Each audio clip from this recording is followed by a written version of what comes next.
With us on this Thursday night, I'm Cecilia Vega in for David, and we begin with President Trump traveling to Grand Rapids, Michigan to rally supporters. He is feeling vindicated by the conclusion of Special Counsel Robert Mueller's investigation, but hanging over his victory lap. This new revelation, Mueller's still secret report, is more than 300 pages long, and that is fueling new questions about the Attorney General's brief summary, just 4 pages.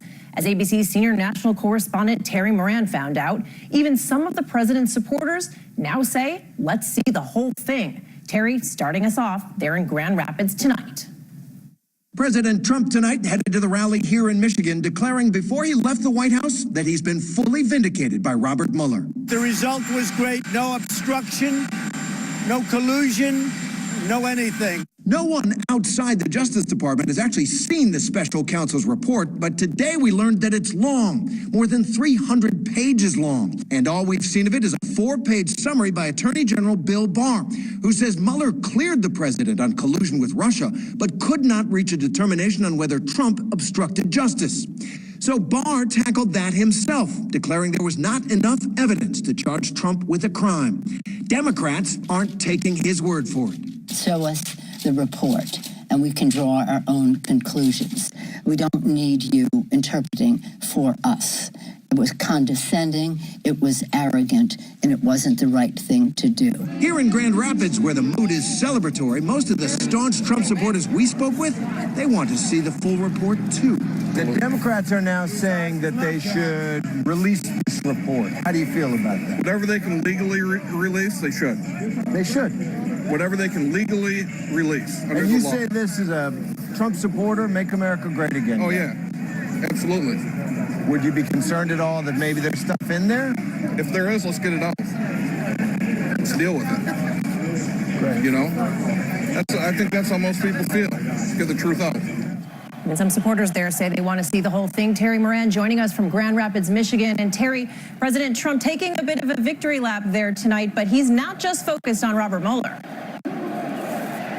No, he's not. He wants to use this moment. He's confident, they're confident, and he wants to pivot onto other issues, even health care. A lot of Republican leaders anxious about what comes next on health care. He's trying to brand the party as the party of great health care, betting it will work even if that full 300-page Mueller report is released. Cecilia? Very excited crowd there behind you, Terry Moran. Thank you. We'll turn next to the deadly rampage in Seattle. A gunman opening fire in his own neighborhood. A bus driver among his victims, but he still managed to get his passengers to safety. Tonight, he is being hailed a hero. The siege coming to an end after a fatal car crash. The attacker there beside a stolen car, taken into custody. Tonight, the hunt for answers to what police are now calling a random, senseless act. Here's ABC's Will Carr. Tonight, investigators are trying to figure out what sparked this trail of terror that left 2 people dead. A male running with a gun and someone saw him shooting at something. This is the man in custody tonight. Authorities say 33-year-old Tad Michael Norman went on a shooting spree late Wednesday in the Seattle neighborhood where he lives. He was firing, walking up the street firing, and I jumped into my bushes. Police say the suspect first shot schoolteacher Deborah Judd. He looked me right in the eyes and just shot. Said nothing. Then he allegedly turned on a nearby bus. He got in a shooting stance and he fired a shot and struck me in the chest. Injured bus driver Eric Stark is being called a hero after he drove the passengers on his bus riddled with bullets to safety and alerted authorities. Did like a 2-second assessment of my injuries and figured, well, I can breathe, I can think, I can see, I can talk. So for me, that was enough to go, okay, we're getting out of here. I got to get these people out of here. But the rampage continued. The gunman then allegedly shot and killed the driver of this red Prius, took off in the vehicle and crashed into a separate car, killing that driver. Tonight, that suspect is facing charges of homicide, robbery, and assault. And Will Carr now joins us live. Will, that suspect arrested after a brief standoff. He's now in custody, expected to appear in court tomorrow, but police have not yet revealed a motive? That's right, Cecilia. The big question now is why. Authorities are pouring into that suspect's past. And tonight, the two victims who survived are still in the hospital, but expected to recover, including that heroic bus driver. Cecilia. A hero indeed. Okay, Will, thank you. We'll turn next to new developments after the bombshell decision to drop charges against actor Jussie Smollett for that alleged hate crime attack. The city of Chicago today sending him a bill for the cost of the police investigation, more than $130,000. President Trump is weighing in, too, calling the situation an embarrassment to our nation, saying the Justice Department and the FBI will investigate. Here's ABC's Alex Perez. Embattled actor Jussie Smollett in L.A. tonight. You want to say to your fans, Jussie? Fans already know how much I love them. But back in Chicago, growing backlash. Mayor Rahm Emanuel, who called a dismissal of charges against Smollett a whitewash of justice, demanding the actor pay the city back, sending his attorneys a bill for more than $130,000 for the cost of the investigation. When he does pay the city back, in that memo section, he can write, "I'm sorry, and I'm accountable for what I've done." The president today slamming the decision to drop charges, which is already under review by the FBI. I think that case is an absolute embarrassment to our country, and somebody has to at least take a very good, hard look at it. But tonight, it's Smollett's attorney demanding an apology and offering a new explanation for what happened that night. Smollett insisted the men in this video were his attackers. I don't have any doubt in my mind that that's the never did. Those two men, later identified as brothers, who claim Smollett paid them to attack him. But Smollett told police he could see white skin around one of the attacker's eyes. Today, his lawyer suggested they may have worn makeup, appearing to reference this YouTube video showing one of the brothers reenacting the Joker scene from Batman. Why it's so serious? And one of the first videos that showed up actually was one of the brothers in whiteface doing a Joker monologue with white makeup on. And so it's not implausible. So many questions still. Alex Perez joining us now from Chicago. Alex, Jussie landing there in Los Angeles, where he's been nominated for an NAACP Image Award for his work on the show Empire, the 4th year in a row. Yeah, Cecilia, he was nominated for this award after this whole ordeal began. That award ceremony is on Saturday. His team says it's still unclear if he will attend. Cecilia? Okay, Alex, thank you. We'll turn next to the battle over funding for the Special Olympics. Education Secretary Betsy DeVos taking heat on Capitol Hill again today for cutting the games from her budget. President Trump feeling the heat as well, and late today, a reversal. The president overriding the secretary, saying the program will get its money. Here's ABC's senior congressional correspondent, Mary Bruce. Facing growing outrage over his move to slash funding for the Special Olympics, tonight President Trump with an abrupt about-face. I've been to the Special Olympics. I think it's incredible. The administration called for cutting all federal money for the Special Olympics, $17.6 million, a tiny fraction of the president's $4.75 trillion budget, but a significant chunk of funding for the Games, which give people with intellectual disabilities a chance to compete on the global stage. During 2 days of hearings on Capitol Hill, Trump's Education Secretary Betsy DeVos has been skewered. I still can't understand why you would go after disabled children in your budget. You zero that out. It's appalling. Did you personally approve this? I think a yes or no will do. The $18 million cut of the funding for Special Olympics. No, I didn't personally get involved in that. Well, I want to tell you, whoever came up with that idea at OMB gets a Special Olympic gold medal for insensitivity. Amid the outcry, Democrats and Republicans vowed not to authorize the cuts. No, I fully support Special Olympics. Tonight, the president claims it was all news to him and reversed course. I heard about it this morning. I have overridden my people. We're funding the Special Olympics. Okay, Mary Bruce joining us from Washington. Mary, President Trump overruling his own administration tonight, but it comes after lawmakers from both parties made it very clear they were not about to cut funding for the Special Olympics. Yeah, lawmakers were never going to give in to this request, but Secretary DeVos spent 2 days making the case for it anyway. And now tonight, she too is reversing course, saying, quote, "This is funding I have fought for behind the scenes for the last several years." Cecilia. Okay, Mary, thank you. We'll turn next to the chaos following the sudden collapse of a budget airline. WOW Air, based in Iceland, unexpectedly shutting down last night, stranding more than 1,000 passengers. Like these at the airport there in Toronto. Frustrations growing. Customers say the airline kept them in the dark, and now they are out the money, the ticket, and they are scrambling to rebook. ABC's Gio Benitez is at Newark Airport. Tonight, chaos at major airports around the world. Hundreds of travelers, many Americans, stranded from Toronto to New York to Berlin after the budget airline WOW Air, known for those bright purple planes, suddenly closed up shop. I get a message saying flight canceled, and I'm trying to figure out what's going on, and some lady at a desk tells me they just went bankrupt. No one was there to give me advice. No, we were just left. And then once we found out it was bankrupt, we were like, well, are they even going to refund us that? The Icelandic airline was small, but popular because of its low prices, less than $100 one way. But it had been struggling for months, failing to raise enough money to keep going. Now all 11 planes are permanently grounded in North America and Europe. Okay, Gio joins us live. Gio, what about the people whose flights were canceled? Will they get their money back? Well, Cecilia, not from WOW Air. They're telling customers to go ahead and call their credit card companies and then figure out how to travel. Cecilia. A lot of frustrated passengers there, Gio. Thank you. We'll turn next to South Carolina, an emergency school board meeting over the death of a 10-year-old girl following a fight in a 5th grade classroom. Parents are now demanding to know what happened and why the fight wasn't stopped before it turned fatal. Here's ABC's Steve Osunsami.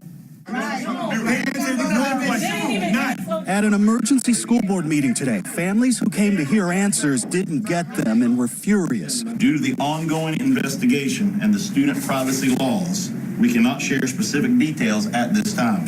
The school district an hour west of Charleston did have thoughts and prayers for the 10-year-old who died after a fight with another 5th grader. It's awful because they're telling us don't speculate and don't start rumors, but they're not telling us anything. The family of Renaya Wright is planning a funeral tonight. Police say the fight on Monday didn't involve any weapon, but still left the girl unresponsive.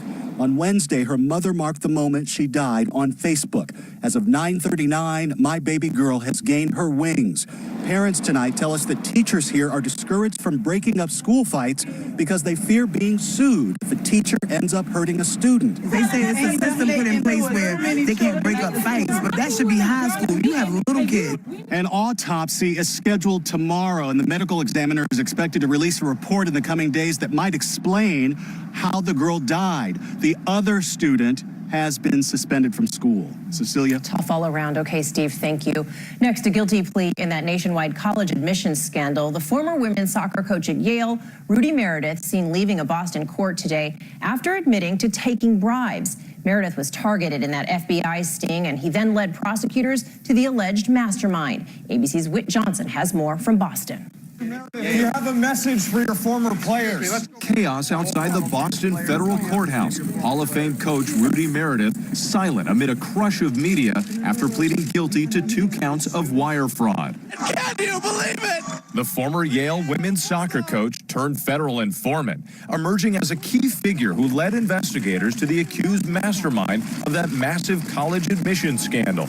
Court documents allege Rick Singer paid Meredith $400,000 in bribe money to recruit a student who he falsely described as the co-captain of a prominent club soccer team in Southern California, despite knowing that the applicant did not play competitive soccer. Just this week, Yale announced it's rescinding that student's admission. Prosecutors say the scheme unraveled a year ago when Meredith solicited a $450,000 bribe from a father to get his daughter into Yale.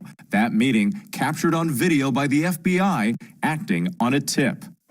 Tomorrow, we're expecting 13 parents from all over the country to come here to Boston to face charges. And then next week, another group of parents, including actresses Felicity Huffman and Lori Loughlin. As for Meredith, he's facing the possibility of years in prison. Cecilia? Okay, Whit Johnson, thank you. Next, to news on the economy tonight. The government reporting slower than expected growth as 2018 came to a close, and there are signs this slowing trend is not over. The U.S. economy grew 2.2% in the fourth quarter. That's below President Trump's projected 3% annual target.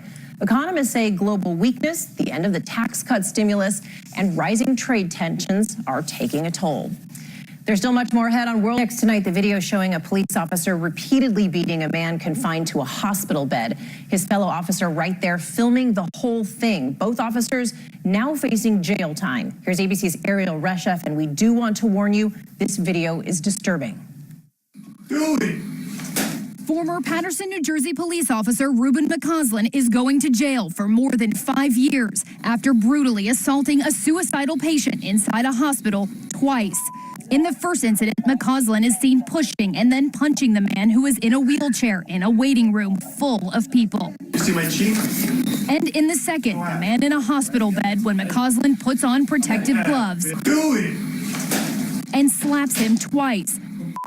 Hard enough to draw blood. A second officer, identified as Roger Fenn, recording that video, showing his face, pleading guilty in the assault and for falsifying police reports. McCausland also convicted on federal charges of stealing drugs from a crime scene and selling them, sometimes from his patrol car.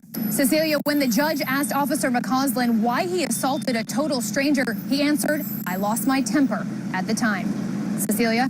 Okay, Ariel, thank you. When we come back, starting with a frightening tanker crash in Virginia caught on camera. Another driver capturing the moment the tanker carrying 8,500 gallons of fuel rolled over on I-495 in Fairfax this afternoon, leaking gas and forcing all northbound lanes to close as hazmat teams work to contain the spill. No serious injuries reported. A search and rescue recovery mission after a tourist fell into the Grand Canyon. The incident happened earlier today at Eagle Point, west of Grand Canyon National Park in Arizona.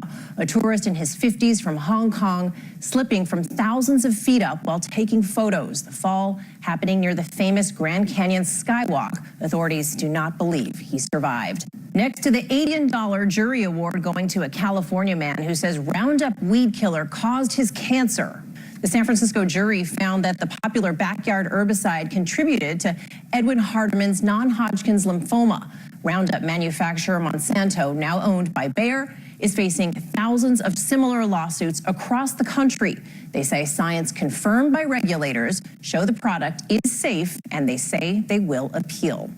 The countdown is on for one lucky lotto player. A single winning ticket sold at a speedway in New Berlin, Wisconsin, just outside Milwaukee, hitting all 6 Powerball numbers in last night's $768 million drawing. The mystery winner has just 180 days to claim that jackpot, and under state law, he or she cannot remain anonymous. When we come back late tonight, America's strong and hope springs eternal at the old ballpark. Here's David Wright. Like Easter and Passover, opening day is a movable feast, promising a change of season, and more than that, fresh hope. It's a fresh start. Nobody has a losing record, and we're just ready to go in. That this year just might go the distance. It's out of here! That's why Ryan popped the question today beneath the old Vet Stadium Liberty Bell. She's a huge Phillies fan, and I felt like it was right. Go Phillies! Baseball is America's national pastime. Opening day full of traditions. Today at Nationals Park in Washington, D.C., the honor of the first pitch went to 72-year-old Billy Cook, a Vietnam vet. I was afraid I was going to throw it straight down to the ground. A perfect pitch right across home plate. Among the many who couldn't be there at the ballpark, NASA astronauts with a view of Camden Yards and Fenway and Wrigley Field from 250 miles up. The ultimate bleacher seats. David Wright, ABC News, New York. Thanks for watching. I'm Cecilia Vega. See you back tomorrow night.